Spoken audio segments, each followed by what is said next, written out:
ഫ്രണ്ട്സേ നമസ്കാരം, സുഖമാണ് എല്ലാവർക്കും. ഇന്നൊരു അടിപൊളി റെസിപ്പിയൊന്നുമല്ല, സാധാരണ ഒരു ഫിഷ് കറി നമ്മുടെ ഹോട്ടലിലൊക്കെ ചെയ്യുന്ന മീൽസിൻ്റെ കൂടെ കൊടുക്കുന്ന സാധാരണ ഒരു ഫിഷ് കറിയുടെ ഒരു റെസിപ്പിയാണ്. അതും കുക്കിങ്ങിനിടയ്ക്ക് എല്ലാ ദിവസവും മീൽസ് ഉണ്ടാക്കുന്നതിൻ്റെ കൂട്ടത്തിൽ ഉണ്ടാക്കുന്ന ഫിഷ് കറിയുടെ ഒരു വീഡിയോ ഞാൻ തന്നെ എടുത്ത് അതിനകത്തൊരു സംഭവമുണ്ട്. അതിൻ്റെ ക്ലൈമാക്സ് ആണ് ഏറ്റവും അടിപൊളി. വിറപ്പിക്കാതെ ഒരുപാട് ലെങ്തി ആക്കാതെ ഫിഷ് കറി ഞാൻ ചെയ്തിട്ടുണ്ട്. അത് എല്ലാവരും ഒന്ന് കണ്ടു നോക്കണം. അപ്പോൾ പല ടൈപ്പ് ഫിഷ് കറി ഉണ്ട്. ഞാനിപ്പോൾ ഇത് ചെയ്തേക്കുന്ന മലബാറൻ ഫിഷ് കറി അല്ലെങ്കിൽ ട്രാവൻകൂർ ഫിഷ് കറി എന്ന് പറയുന്നത് തേങ്ങ അരച്ചൊരു സംഭവമാണ്. നമ്മുടെ ആലപ്പുഴയിലൊക്കെ എത്തുമ്പോഴത്തേക്ക് ഈ മാങ്ങയൊക്കെ ഇട്ടിട്ട് ആലപ്പി ഫിഷ് കറി അങ്ങനെ ഒരു സംഭവമുണ്ട്. തേങ്ങ വറുത്തരച്ച, പിന്നെ ചെട്ടനാട് എന്നുള്ളൊരു ട്യൂണ ചെട്ടനാട്, അല്ലെങ്കിൽ വറുത്തരച്ച ചൂരക്കറി, ഇങ്ങനെയൊക്കെയുള്ള പല ഡിഫറെൻറ്റ് ടൈപ്പ്, പുളി മുളക്, അങ്ങനെയൊക്കെയുള്ള ഒരുപാട് തരത്തിലുള്ള ഫിഷ് കറികളുണ്ട്. നമ്മുടെ ഈ ഹോട്ടലിൽ, ഞാൻ വർക്ക് ചെയ്യുന്ന സഫാരി ഹോട്ടലിൽ നമ്മളോട് കൊടുക്കുന്നത് മീൽസിൻ്റെ കൂടെ ചൂര ഫിഷ് കറിയാണ്. അപ്പോൾ ആ ഫിഷ് കറി വലിയൊരു ക്വാണ്ടിറ്റിയാണ് ഉണ്ടാക്കുന്നത്. അപ്പം അതിനകത്തിടുന്ന ലാസ്റ്റ് കൊണ്ട് മീൻ ഇടുന്ന ഒരു സ്ഥലത്തൊരു സംഭവമുണ്ട്, അതൊന്ന് കാണണം കേട്ടോ. അപ്പോൾ അത് ഞാൻ വോയിസ് ഓവറിൽ പറയാം, കുക്കിങ്ങിൻ്റെ സമയത്ത് കൊടുക്കുന്ന വോയിസ് ഓവറിൽ പറയാം. ഇപ്പോൾ ഇവിടെ മൊത്തം നോയ്സാണ്. സാധാരണ എല്ലായിടത്തും ചെയ്യുന്ന പോലെ തന്നെയാണ്. കടുകെല്ലാം പൊട്ടിച്ച് ഉലുവെല്ലാം ഇട്ട്, ചുമന്ന മുളകും കറിവേപ്പില എല്ലാം ഇട്ട്, ചെറുള്ളിയും ഇഞ്ചിയും പച്ചമുളകും വെളുത്തുള്ളി എല്ലാം കൂടെ ചതച്ചത് ചേർത്ത് ഒരു ഗോൾഡൻ ബ്രൗൺ കളർ എത്തുമ്പോഴത്തേക്ക് മുളക് പൊടി, മല്ലിപ്പൊടി, മഞ്ഞൾപ്പൊടി, ഇത് എല്ലായിടത്തും ചെയ്യുന്ന ഒരു സംഭവം തന്നെയാണ്.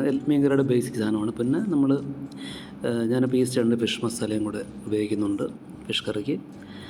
നല്ലപോലെ മൂപ്പിച്ചതിന് ശേഷം നല്ലപോലെ മഷിയായിട്ട് അരച്ച് വെച്ചേക്കുന്ന തേങ്ങ ഒഴിച്ച് വെള്ളത്തോടൊക്കെ ചേർത്ത് നല്ല കുറുക്കിയെടുത്ത്, പുളിയെല്ലാം ചേർത്ത് കുറുക്കി ഒരു ഗ്രേവി ഉണ്ടാക്കിയിട്ടാണ് നമ്മൾ യൂഷ്വലി ഫിഷ് കറി ഉണ്ടാക്കാറ്.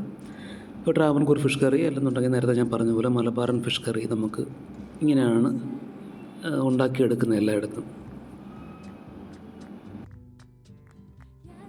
നമ്മുടെ ഇവിടെ എല്ലാ ദിവസവും, മാസത്തിൽ എല്ലാ ദിവസവും നമ്മളിവിടെ ഫ്രഷ് ചൂര കിട്ടിയാൽ കേരച്ചൂരയുടെ കറിയും അതുപോലെ ചൂര ഫ്രൈയുമാണ് മീൽസിനകത്ത് നമ്മളിവിടെ കൊടുക്കാറ്. അത് ഞാൻ കഴിഞ്ഞ ഉഗ്രൻ മീൽസ് എന്നും പറഞ്ഞൊരു എപ്പിസോഡ് ഞാൻ കൊടുത്തായിരുന്നു. കാണാത്തൊന്ന് നോക്കി കണ്ടാലറിയാം നമ്മുടെ ഇവിടുത്തെ മീൽസിൻ്റെ റേറ്റും മറ്റു കാര്യങ്ങളും വിഭവങ്ങളുടെ കാര്യങ്ങളൊക്കെ നമുക്ക് അതിനകത്ത് അറിയാൻ പറ്റും. അങ്ങനെ ചൂരക്കറിക്ക് വേണ്ടിയിട്ടുള്ളൊരു പ്രിപ്പറേഷനാണ്. ഇപ്പോൾ ഞാൻ ഒരു ചെറിയൊരു ട്വിസ്റ്റ് ഉണ്ടെന്ന് പറഞ്ഞു വന്നത് എന്താണെന്ന് വെച്ചാൽ, അതുകൊണ്ടിപ്പോൾ അതിലേക്ക് ഞാൻ സ്ലൈസ് ചെയ്ത് വെച്ചിരുന്ന തക്കാളിയും പച്ചമുളകും എല്ലാം ചേർത്ത് വീണ്ടും ഒന്നുകൂടെ ഒന്ന് ബോയിലായി ഉപ്പും പുളിയെല്ലാം നോക്കി ഏകദേശം നല്ലൊരു ടേസ്റ്റായി വന്നപ്പോഴാണ് ശരിക്കും ചൂര കിട്ടിയില്ലായിരുന്നു കേട്ടോ. അന്ന് ചൂര വരാൻ വൈകിപ്പോയി. നമുക്ക് 11:30 ഇവിടെ മീൽസ് റെഡി ആവണം. അപ്പോൾ കുറച്ച് മക്രോണി ചാള എടുത്ത് ഒരു 15 ചെറിയ വിരലിൻ്റെ കനം പോലുള്ള ഒരു ഇതാണ് കാണുന്നുണ്ടല്ലോ, മക്രോണി ചാള എടുത്ത് ഈ വലിയൊരു അണ്ടാവിനകത്തിട്ട് 15 പീസിട്ട് കറി ഉണ്ടാക്കിയെടുത്തു എന്നുള്ളതാണ് ഞാൻ നേരത്തെ പറയാനുണ്ട് എന്ന് പറഞ്ഞത്.